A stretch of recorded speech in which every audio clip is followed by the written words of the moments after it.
Hi everyone, helping over my final polarization of political parties.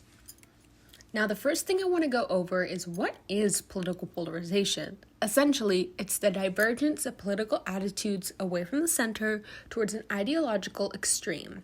And as I go through this presentation, I want you to keep in your mind and kind of just question, as a citizen of America, do you believe you can trust both parties equally or neither? America was primarily founded because people were sick and tired of royals ruling and taking everything for themselves without thinking about the people. There was no rules, there was no checks and balances, etc.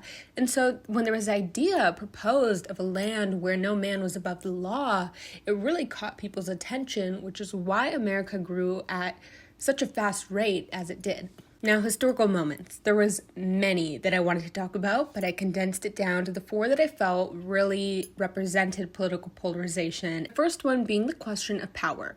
Now, this was arguably one of the first major moments that shaped the entirety of the United States. During this time, there's friction between the political parties, but it's important to remember that they were not official yet. Signs of political disagreement arose as the attention shifted from the creation of the federal government to discussions about the extent of its power. The second historical moment that I want to go over is the Civil War. Now, this was a period of intense polarization between the political parties, leading to significant consequences for both sides and of conflict with slavery, which served as the primary cause of the war. Democrats and Republicans held strong disagreements over this issue.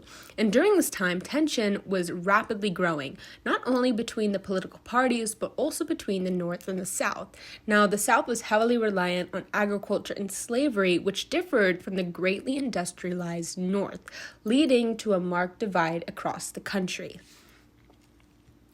The third moment that I wanted to share was the New Deal era. So this was under President Franklin D. Roosevelt's leadership, and the single motive was to change economic policies, which overlapped with the push for ideological realignment due to the civil rights movement. And this period saw a significant shift in the political landscapes, as African Americans were mainly impacted by these changes. Mainly African Americans switching from the Republican Party to the Democratic Party. The moment that I want to share with you is the conservative movement. Now, this was largely influenced by the Republican Party's sway in the Senate, the appointment of Barry Goldwater as a U.S. Senator, and the election of Ronald Reagan as president in 1980 really drove the rise of the conservative movement. Reagan was an extremely polarizing figure himself. Shift intensified debates on controversial issues such as abortion, gun control, taxation, consequently affecting America's socio-political landscape and the inter-party relationships. Now, this was an incredibly interesting graph to me. It almost reminded me of a DNA thumbprint, and as represented in the top left column, this is 1949, where both parties were coexisting pretty peacefully. The effects of the world wars also played a role in political polarization. If we fast forward to 1982, this is where we really start to see a political divide between the parties. And, during the 1980s, there was a massive shift in both social and cultural changes. These changes included, civil rights, women's rights, LGBTQ plus rights, etc.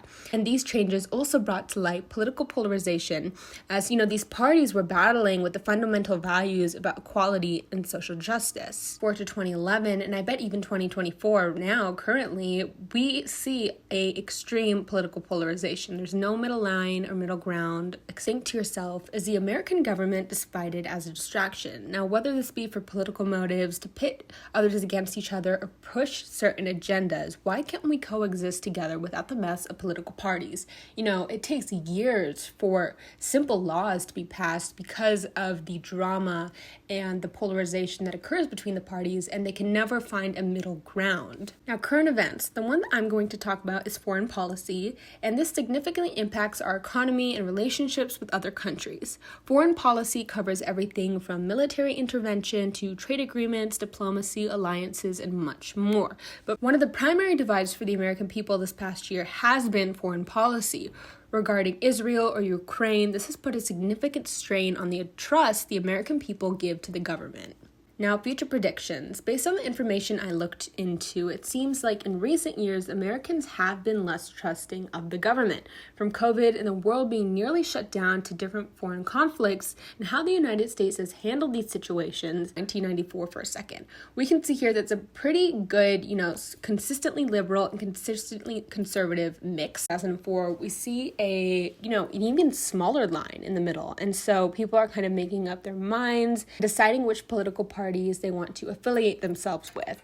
And I predict that if a 2024 graph were to be shown, it would be much more clumped together and it would be much more divided. Care about political polarization.